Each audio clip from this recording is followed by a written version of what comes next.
हमारे सौर मंडल में सबसे अधिक सघन ग्रह की खोज करने के लिए कहा जाए तो इसके लिए आपको बहुत अधिक दूर नहीं जाना है। ये हमारी पृथ्वी है। इसका भार 5.97 टाइम्स 10⁻24 किलोग्राम और घनत्व 5.5 ग्राम प्रति घन सेंटीमीटर है। ये एक बड़े चुंबक की तरह व्यवहार करती है। क्या ये रुचिकर नहीं है? पृथ्वी के बारे में इन तथ्यों को जानते हुए आइए इसकी अलग अलग परतों के बारे में पढ़ते हैं।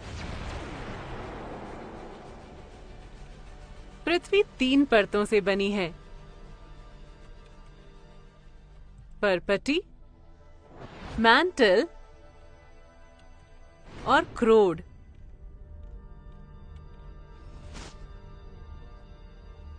परपटी पृथ्वी की सबसे ऊपरी परत है। ये सबसे पतली है और इसकी प्रकृति भंगुर होती है। इसके कारण हमें पृथ्वी की सतह पर दरारें दिखाई पड़ती हैं। महाद्वीपीय द्रव्यमान पर ये करीब 35 किलोमीटर मोटी होती है, लेकिन समुद्री सतह पर सिर्फ 5 किलोमीटर। सिलिका और एल्यूमिना महाद्वीप द्रव्यमान का निर्माण करने वाले प्रमुख खनिज हैं, जिसके कारण इसे सायल के नाम से जाना जाता है। SI सिलिका के लिए और Al एल्यूमिना के लिए है। महासागर की परपटी मुख्यतः सिलिका और मैग्नीशियम से मिलकर बनी है, इसलिए इसे साइमा कहा जाता है। SI सिलिका के लिए और Ma मैग्नीशियम के लिए।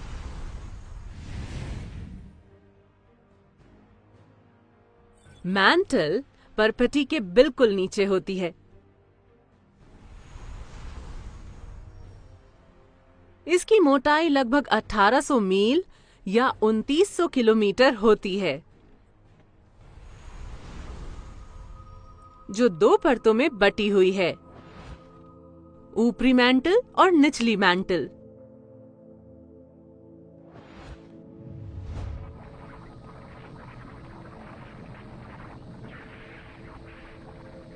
ऊपरी मैंटल में उठने वाली तरंगों के कारण परपटी खंडों में बट जाती है, जिन्हें विवर्तनिक प्लेटें कहा जाता है।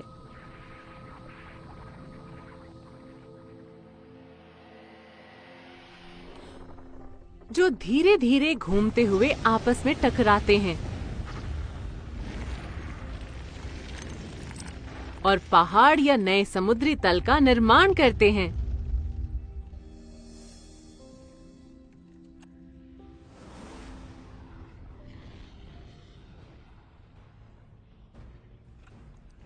क्रोड परपटी और मैंटल के नीचे होती है, जिसकी त्रिज्या लगभग 3500 किलोमीटर है और ये सबसे अंदरूनी परत है।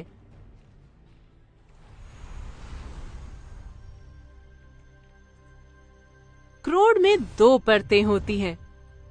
बाह्य कोड जो मैंटल को सीमाबद्ध करती है और आंतरिक कोड जो कि पृथ्वी की सबसे अंदरूनी भूगर्भीय परत है।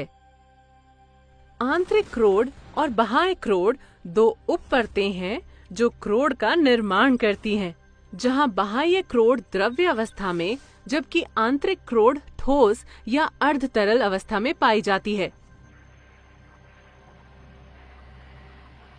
चूंकि ये मुख्य तौर पर निकल और लोहे की बनी होती है, इसे नाइफ कहते हैं। Ni निकल के लिए और Fe फेरस के लिए यानी लोहा। केंद्रीय क्रोड का तापमान और दबाव बहुत ही अधिक होता है।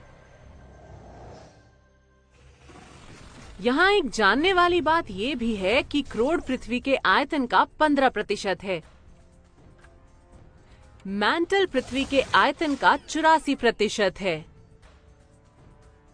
जबकि परपटी पृथ्वी के आयतन के लगभग 1% भाग का निर्माण करती है।